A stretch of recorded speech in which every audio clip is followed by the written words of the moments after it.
all this TB Joshua saga matter, Prophet TB Joshua saga matter, it don't bust now. Now, evidence don't come. One of his disciples now, when don't work with her for over 20-something years, don't come outside now. He say enough is enough, make it come speak. Now he don't speak everything. How that woman, when the eye bend, went to say, when Prophet TB Joshua look into her eyes, how that woman take come, how she take come out? How that Oyibo woman take come, how she take come out? How many of them take come, how they take come out? Now this man don't come outside, don't talk everything. You need to watch this video. Good morning and win today. I am Evangelist Joseph David.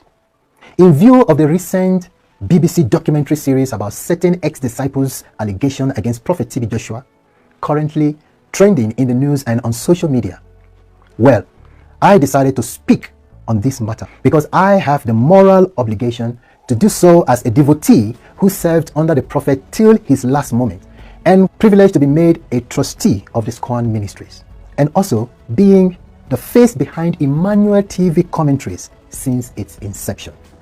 I would have loved to toe the path of my mentor, who in his characteristic manner never used to respond to critics and blasphemers because of their ignorance and arrogance. You know, it is pretty hard to convince a mind that is already warped or biased. Remember when Jesus stood trial before Pontius Pilate, he remained silent when he realized that the truth had been ignored. However, I am doing this to strengthen the faith of the millions of people who have been followers of the TB Joshua's ministries and have been greatly inspired by his teachings, impacted by his miracles, and benefited from his generosity through various works of charity. To them, I say, cheer up. Prophet TB Joshua is just being ushered into his posthumous Hall of Fame with these new waves of free adverts. As someone who served in the SCOAN ministries for 27 years of my life, all those so-called disciples met me in the ministry except Bisola. I knew how most of them came and why they left, but I didn't think it was necessary refuting any of those fabricated allegations, fabricated confessions coming from the lips of disgruntled persons who could not endure the discipline of discipleship and as a result dropped out with malicious discontent.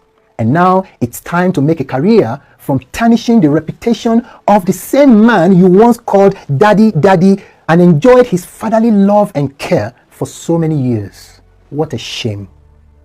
I'm not here to attack anyone, but I will only touch on a few issues that border on those things some people so much believe as convincing pieces of evidences. Those materials you see must have taken some serious time and effort to carefully craft them together. For instance, the prophet never stopped disciples from getting married. He only taught us that it is better for one to secure his or her future first before going into marriage.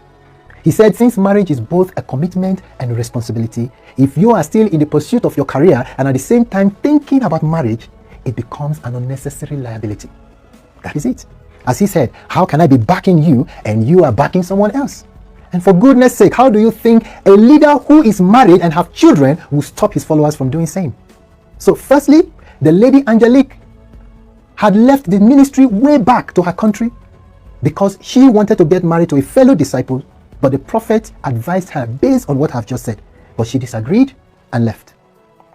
After a long while, she suddenly reappeared in front of the church gate with a hidden camera and started screaming, causing scene. He had sex with me, he made love with me. Why didn't she do that when she was leaving? Come on, you call that evidence? No, it is acting. And please take this for records. Ajoke was never a biological daughter of Prophet TB Joshua. The prophet has only 3 biological daughters and the whole world know them. Ajoke was a few days old baby abandoned under a truck around the church premises by her careless mother. The prophet picked her up and reported the case to the police, and rather than sending her to the orphanage home, he chose to father her, despite adopting her as his own daughter and giving her all the fatherly love and care. And this little girl was growing up to the admiration of everyone and suddenly became utterly rebellious, to the point that everyone became fed up of her, and one day she left. All her records are in the SCOAN archives. Why did Agomopol leave the SCOAN? He was sent as an evangelist to the SCOAN branch in Ghana, and there he fell in love with a daughter of a regional minister. The prophet, being a man of vision, called him and said, I am not saying you shouldn't get married. You are of age, of course, but I don't see any future in your relationship with this lady. But Agomo was hell-bent on marrying this lady. And sadly, after the prophet told him this, few months later, the lady in question died. And Agomo became disoriented and began rebelling, even whilst in the discipleship quarters. So the prophet called him one day and said, Agomo, I can see that your mind is no longer here. And rather than offending the Holy Spirit, let me bless you so that you may go. So the prophet blessed him and he left.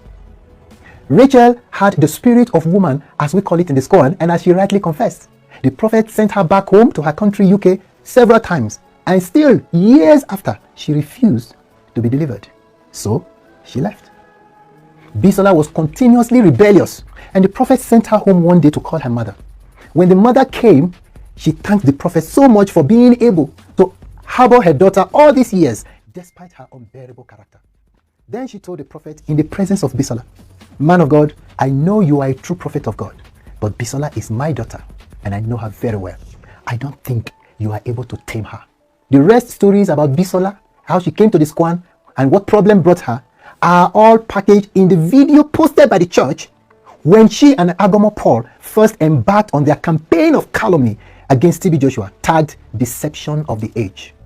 I know you are hearing most of these things for the first time, and I can go on and on, but let me stop here.